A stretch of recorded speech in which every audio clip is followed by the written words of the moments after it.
What is going on, guys? It's the Mad Dragon. So, South Africa and Wales have just finished their first test of their July internationals, and what a roller coaster of a match. What has gone on there? That is absolutely not how I expected the game to go in any way, shape, or form. It was an incredibly weirdly tight affair. There's an awful lot to cover. So what we'll be doing, of course, we'll be going through the first half, and then afterwards we'll do the second half. And in between both halves, we'll give some sort of thoughts on how I thought the game was going, what I thought the teams needed to look at throughout the game, and then we'll do a bit of post-match analysis. So starting out in the first half, it didn't take long at all for this game to get underway. Realistically, the first few minutes was all Wales, something I wasn't necessarily expecting. I thought maybe both teams would wait to settle into the game. I was expecting a bit of kicking, but absolutely not. 3 minutes in, we get the first try of the game. Reece Zammit, sort of out of nowhere, although Wales were on the attack, they weren't necessarily making the most ground. They eventually led to a line-out, which went a bit wrong for South Africa. They didn't get that line-out called correctly. The ball bounced down. It was picked up by Kieran Hard, who gave a little inside pass to Will Rowlands, who made a bit of ground, and then Wales just spread the ball wide really quickly before South Africa could react. Got out to Reece Zammit, and just no one near him. And it's Zammit. And if you give him a bit of room, he will run as far as he needs to. He did a nice little 60-metre, I would probably say, try. Real open space all the way down to the try line. Unfortunately, the conversion was missed. So Wales only went 5-0 up, but 5-0 up in 3 minutes into a game. That's a pretty good going. The next 25 minutes or so is genuinely penalties. That is basically what we've got going on. So there's a couple of bits to go, but the second half is where we really want to be talking about. So realistically, a lot of penalties. Let's put it that way. We'll go through a few of them. There was a drop goal in the 9th minute, done by Dan Bigger. A really nice drop goal. Wales really going nowhere. Again, they played a couple of phases. They weren't making a lot of ground. Ball went left to Dan Bigger. Nothing he could really do. Shot at nothing. Took the 3-point drop goal. Did actually just scrape beyond the post. Really nice drop goal. Really nice way to keep your scoreboard ticking over. I'm surprised more people don't do it. Did get that drop goal absolutely brilliantly. After that, there was basically just an interchange of people getting penalties and missing and kicking. So we had a 12th minute penalty to South Africa, Wales collapsing in the scrum. The scrum was quite a weird area today. I really expected South Africa to be on top of the scrum, but Wales really sort of gave it their own for a good little bit. Just a couple of creaking pressures now and then in that first half. There was a penalty there. It was missed. It did hit both the posts. Felt a bit bad for Yanties.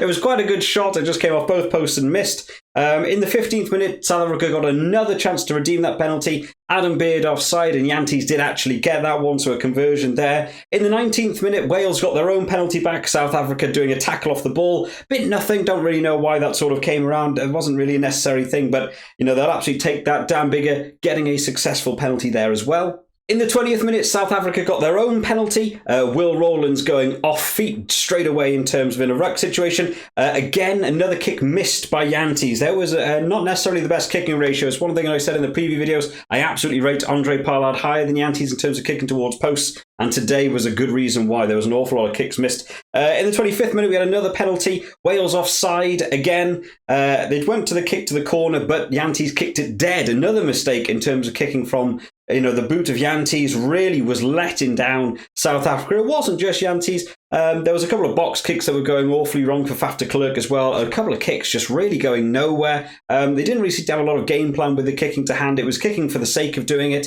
And there was a couple of these that were so bad. That one that went dead, absolutely no need to go dead. Really poor kick there. In the 29th minute, South Africa got 2 penalties. One on the bounce. They had one for Wales offside. That was both Will Rowlands again and Faletau. And this was probably the first set of phases that we actually got to see from South Africa. It's genuinely about half hour into this game. Neither team was really stringing a lot of phases together. They weren't really creating anything. Both teams sort of played a couple of phases, were kicking it to the other team. They were sort of trying to feel each other out, trying to wait for the other team to make more mistakes. It wasn't really going anywhere. The Wales defence was holding it quite well, in all honesty, in that first half. They were certainly playing this extreme blitz defence. As soon as that ball was picked up at the back of the ruck, they absolutely sprinted out. That's why quite a few of these penalties are for offside penalties. Just a bit fast off the line. Faf de Klerk a couple of times did a little fake pickup, and a couple of people bought it and ran off the line, went a bit offside. So for the majority, the defence held it well, and I think the defence plan was actually quite well organised. But just a couple of people, just a bit too fast off the mark occasionally.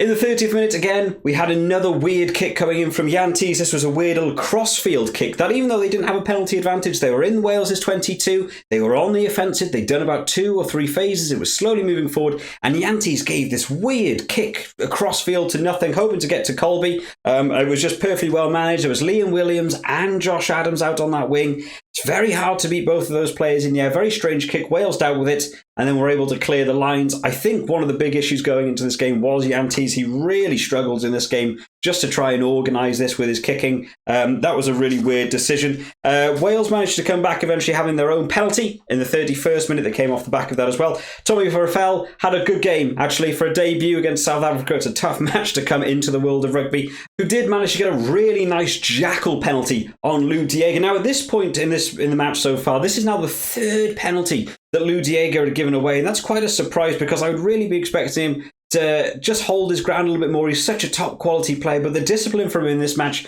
especially that first half, really not there. A lot of penalties given away. I think you will want to settle that down before we get to the second test. This penalty allowed the second try coming in for Wales. Zammit, again, out of absolutely nowhere. Another weird try that sort of came for a bit of nothing, really. Wales line out that they kicked from that penalty didn't really go well. They played it a bit long. It was a bit misjudged. It fell in between South Africa and Wales, sort of collided into each other. Ball bounce very friendly. Reece Zammit kicks on, and again, just the speed of Zammit sees him get over that try line. Was able to be converted by Biggar, but we see ourselves now at 32 minutes into the game, and it's 18 points to 3 to Wales. Now, this is beyond a lot of expectations of media and people like me on YouTube. I really didn't think we'd be seeing this. Wales having such an interesting lead. But it's such a weird thing to have all these things yet. And you'll probably notice so far in this, I haven't really spoken about a Wales attack yet. It really didn't feel like they were necessarily creating anything. It was more capitalising on South African mistakes. And this is one thing that we will probably be getting into a bit further along in the match report. In the 35th to the 40th minute, now South Africa back on the attack. There was a nice break from Valemp, so he managed to get a nice little offload to Faf de Klerk. Was on for the try, looked really good. There was such a clean break going through. Faf de Klerk, a fast player, managed to make a good break down the way, and then Dan Biggar managed to get an unbelievable try-saving tackle, jumping on his back, tackling him to ground, superb, managing to save Wales there. However, as in the world of rugby, you see it too often, professional rugby players, professional penalties, after making the tackle, was incredibly slow, getting off Faf de Klerk, absolutely just sort of laid on top of him, didn't allow the fast recycling of the ball, didn't allow South Africa to get over. It's one of those penalties you see a little bit too often because you know if you don't do it, there'll probably be a try, but you know if you're going to do it, there's probably going to end up being a card, and that's exactly what we saw. Dan Biggar getting a yellow card. He's played really well so far in that first half. He's been getting good sort of kicking points over. He's been running the game quite nicely in terms of kicking, organising the defence and stuff. But yeah, yellow card coming in just before that half-time, which was certainly a bit of a struggle. South Africa went to the kick to the corner, trying to go for that driving maul, of course. It's one of South Africa's big exploits. They're really good at that driving maul, and they really tried to get this to work. It didn't really work a lot during that first half at all. The ref did shout to use it a number of times, so the ball was very slow coming out of that. Again, South Africa, I'm so used to seeing them sort of marching forwards as they're sort of driving maul. I don't think they were ready to just be stopped. They were very, very slow and eventually got sacked by Wales, weren't able to get anywhere. So we went in at half-time still with that same score of 18 points to 3 to Wales. Which was really surprising, and it's really nice to see from someone who, although I try and do these videos as unbiasedly as I can, it's just nice to see from a Wales standpoint the improvement that we asked for from when we saw that Italy game. So many of the areas that were so poor in that Italy game in the Six Nations and a couple of other games in the Six Nations, so many improvements. In terms of notes at half-time, I wrote down, I was very impressed by Wales' first half. Defence is really strong. They were, for the majority of that first half, they looked really good. They were dictating the pace of the game with the way they were organising the kicking and just not letting South Africa really launch anything. Box kicking has improved dramatically. Kieran Hardy and Gareth Davis just struggled for a while now in terms of getting those box kicks right. But Kieran Hardy today actually really on it, was really happy with the way he was doing box kicks, really judging well, not kicking them too far, keeping them nice level for a player to give a good chase, but not kicking them so far that you were going to kick it dead. Really nice to see, great improvement from that. The blitz defence speed was really good. Again, a couple of penalties for offside. That's just by being too quick. Just needed to hold back a little bit, but I was a little bit worried that just doing that blitz over and over again was going to allow them to get very tired very early on, which sort of came into it a little bit towards the end. We'll get on to that.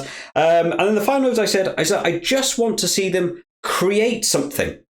They, at the time of this half ending, I was watching Wales in the lead by 2 tries. Both tries looked great and visual. The scoreboard was looking good. But I hadn't really seen anything from Wales in terms of them starting from start to finish, building a try, going through phases, organising themselves, allowing them to create the scores, as opposed to just South Africa making mistakes and Wales being there to capitalise on them.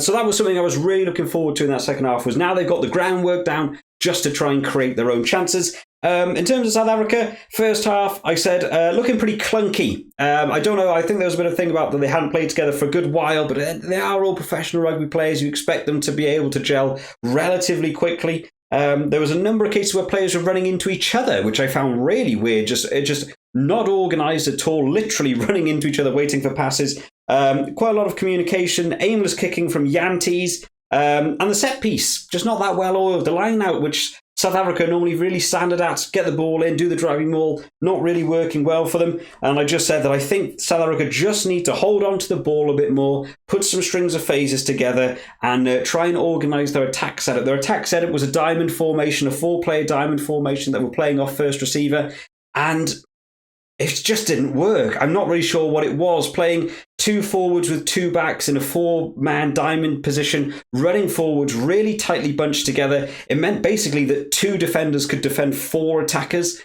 I have no idea what that design was. It didn't work at all.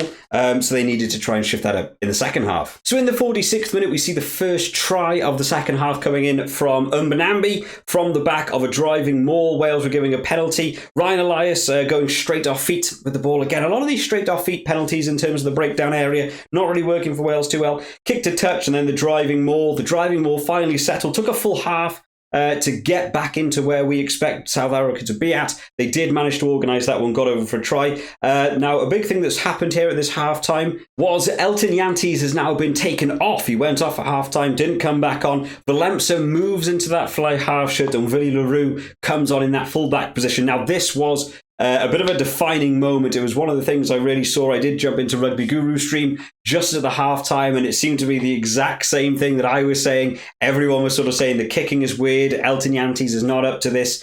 Big organisation needs to be done. This was a fantastic move by the management team in order to just organise this a little bit better, just to have that different setup, different fly half, absolutely necessary. And from this moment, we sort of began to see a little cracks beginning to show now in this Wales thing. Now, Wales' defence was pretty solid for a good majority of the game, but the issue that always came back to them was the penalties. Again, Ryan Elias and Will Rowlands, 2 of the players that I mentioned in the preview, were some of the key players for this. Dan Biggar had a couple of his own. We had the penalty in the 49th minute for Dan Biggar, just holding on in the tackle, no need. There's one in the 50th minute immediately after for George North not releasing the player. So many of these breakdown penalties. It felt like Wales were getting slowly more and more tired and weren't quite able to deal with the pressure at the breakdown. So they were trying to purposely slow it down just to buy themselves more time. But so many of these penalties coming in just began to have a bigger and bigger impact on the game. Now, the George North one was quite an interesting one. Something I wanted to talk about was just before that penalty happened, about 3 phases earlier,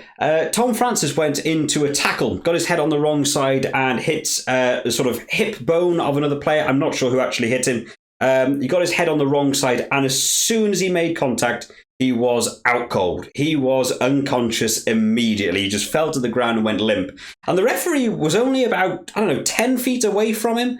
And didn't stop the game, which I thought was quite dangerous. I mean, they just sort of played around him for a bit. They allowed the phases to move on. And I expected at some point there the TMO or the referee or a lines judge to call in and be like, right, hang on, stop the game.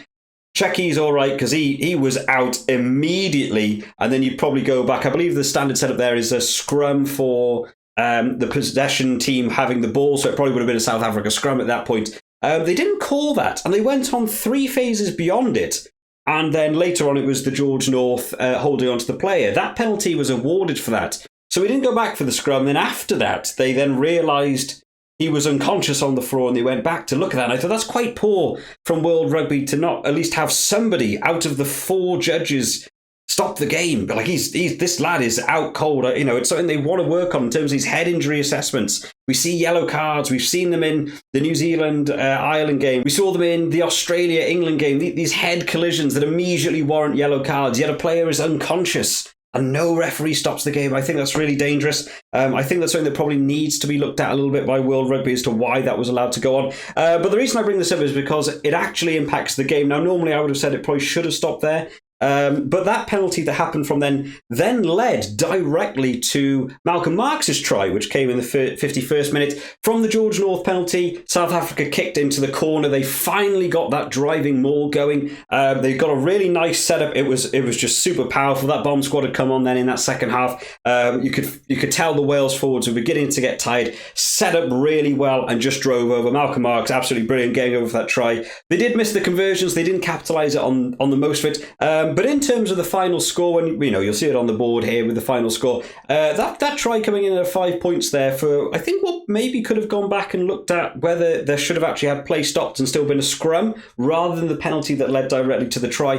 Could have been a deciding factor in this game. I'm not saying South Africa couldn't have got a try by having a scrum and running it on. We know what South Africa are like. But I think it's something that probably should be looked at and something should be talked about in terms of World Rugby with a player literally unconscious on the floor. Maybe there's a rule around that I'm unaware of, which I absolutely feel free to drop it down in the comments. There's always stuff to learn in the world of rugby. There's way too many rules to pay attention to. Wales managed to get a few points back in the 51st minute.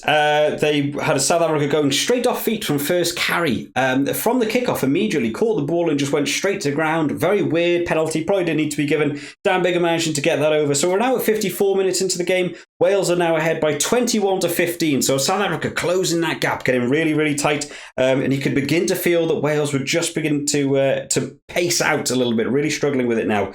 Wales were able to potentially get some more from this. Wales did have a line out in the South Africa 22 at one point that went to a driving maul. And Wales just sort of walked it into touch, their own driving maul. I'm not really sure what happened there. But there's these little cracks beginning to show that every time Wales, we don't know what we're at now. We're now at the sort of 60th minute marker.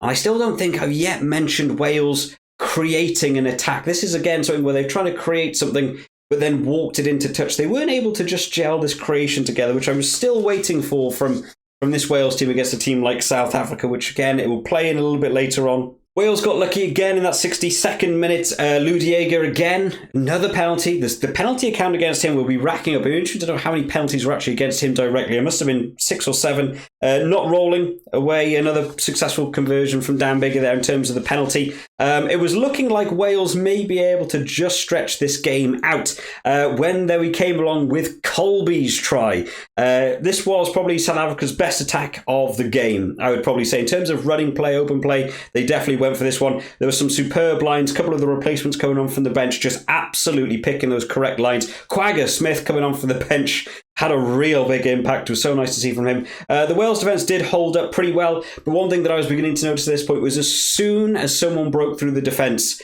Wales were just immediately happy to just give away penalties. And it's one thing I said in the preview, you just can't be doing it with South Africa. They like to go for their threes, they like to kick to the corner and just go for the driving maul. You've just got to keep that penalty count down. I couldn't get a stat for what the final penalty count was, but in the 60th minute or so, it was something like 9-4 to Wales in terms of penalty counts, and that penalty count only built from there. But every time they went through, it was sort of becoming worse. That scramble defence not working. The ball was passed wide, went out wide to Damien Dialende, who did a very weird choice, went for the kick through. Big call. It was a 2-on-1. I don't know why he needed to do the kick through. Could have gone really badly. Luckily, it didn't. Cheslin Colby did pick it up and went over for the try, and that was a successful conversion from Damien Valencia there as well. So South Africa have now pulled it back in the last 15 minutes of the game to 22 points to 24. Just after this was another weird one. We had an Alwyn Jones yellow card. Now, I still don't really know what this was for. I think this was for when they began the initial surge that Alan Wynne sort of slowed down the ball is all I could see from it. The commentators didn't seem to know what it was. There was no sort of clear indication why that yellow card was given. But this was a bit of a thing now. There were so many penalties counts going, maybe just multiple penalty counts. But it never helps to concede a try and then immediately lose a player.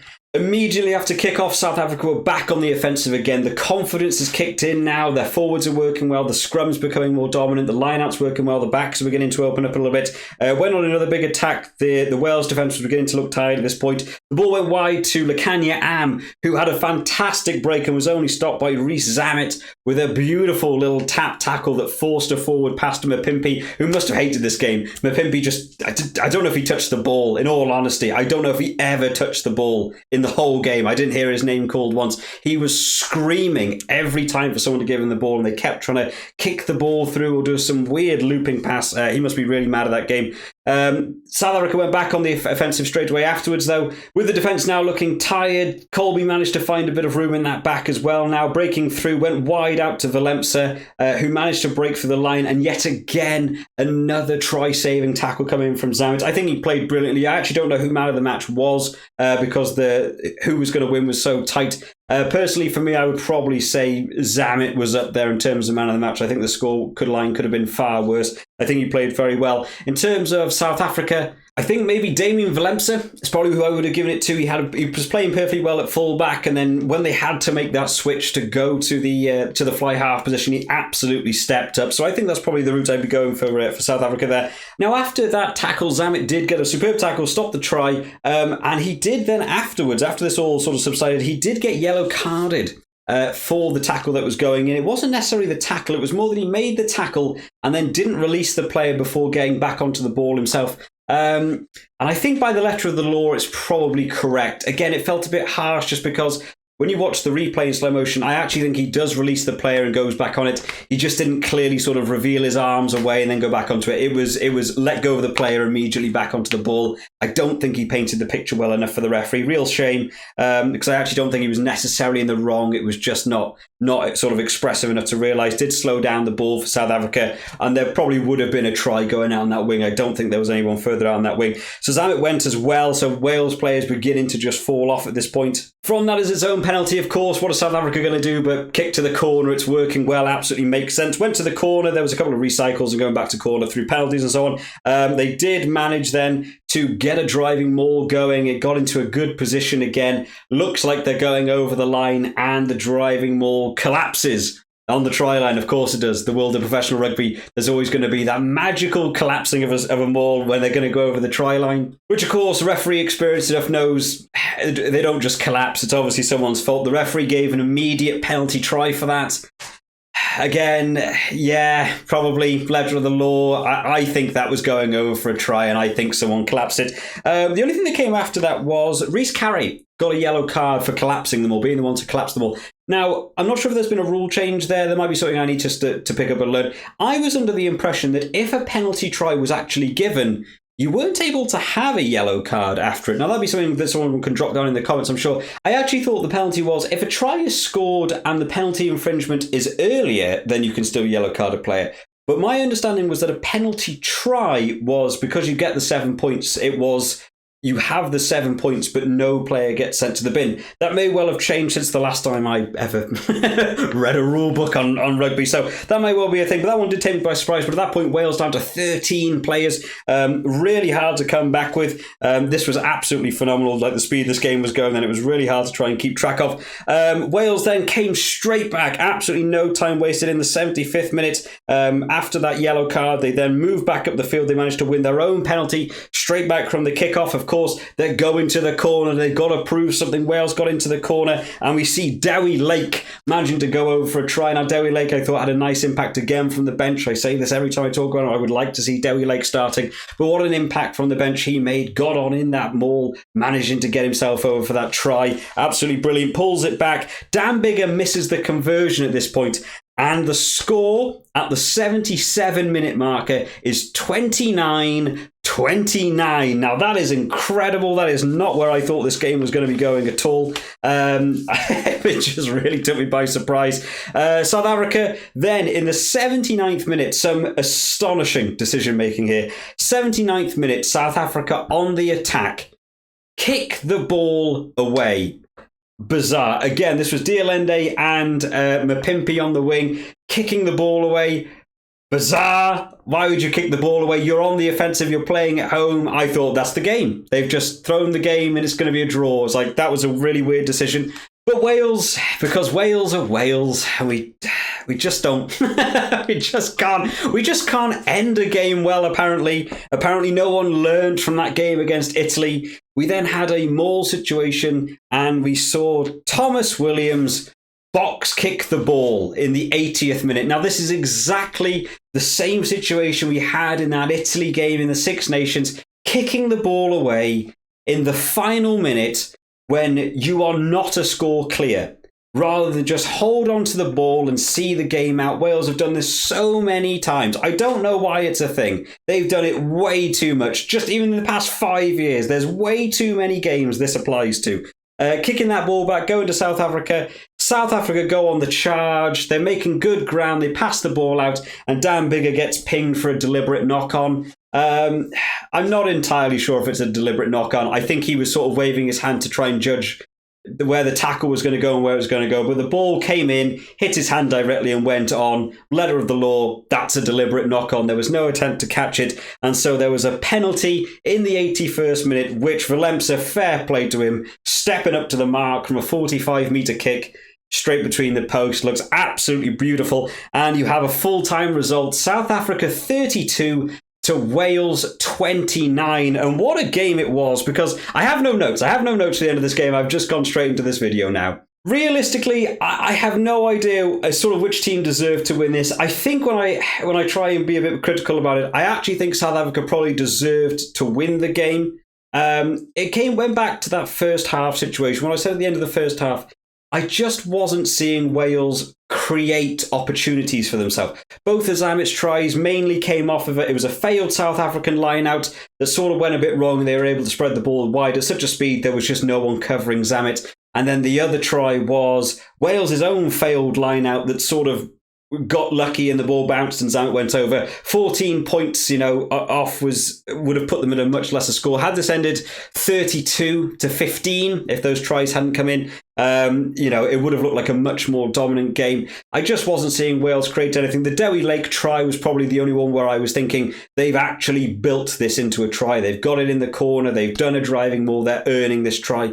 There wasn't a great deal of phase play. So I think overall I would probably say South Africa deserved to win. They came back from an 18 3-point deficit all the way back to winning. They played well. They started out very clunky and very disorganised and slowly got into the game. But just as that second half went on, when the bomb squad came on, they sorted out their set-piece area. The scrums in the second half were very dominant towards South Africa. They were actually beginning to drive Wales backwards in terms of the scrum. The line-out sorted themselves out a little bit. They were able to get those driving mauls working, and they began to launch the backs and stop the kicking. I think taking Yantis off was a great call. Damien Valemsa absolutely stepped up to that number 10 role, managing to fill in at fly half. But fair play to Wales, in all honesty. They played with 13 men and still managed to get a try right at the end. And they managed to only lose by 3 points to the world champions. They're still currently the world champions. I'm not sure in terms of the actual leaderboards if they're still top or not at the minute. But they came back, they played really well. They've worked on a lot of stuff from that Six Nations and made drastic improvements. Really looking forward to seeing the second test of this game. Really looking forward to it. But what a great game. I actually thought this was going to be one of the less enjoyable games. I was expecting a bit of a walkover game. Really didn't happen that way, and I'm really, really happy it didn't. But let me know, guys, what you thought of the game down in the comments. What do you think are both teams going to be looking to improve? I always enjoy reading through people's comments on the topics. And if you've enjoyed this match report today, guys, remember to leave this video a like. It does really help the channel out. And if you want to see more of these, because I am going to be trying to do as many of these as I can for the Summer Internationals, make sure you are subscribed to the channel just to keep up to date with when all the latest videos come out. I hope to see you all next time, guys. Bye-bye.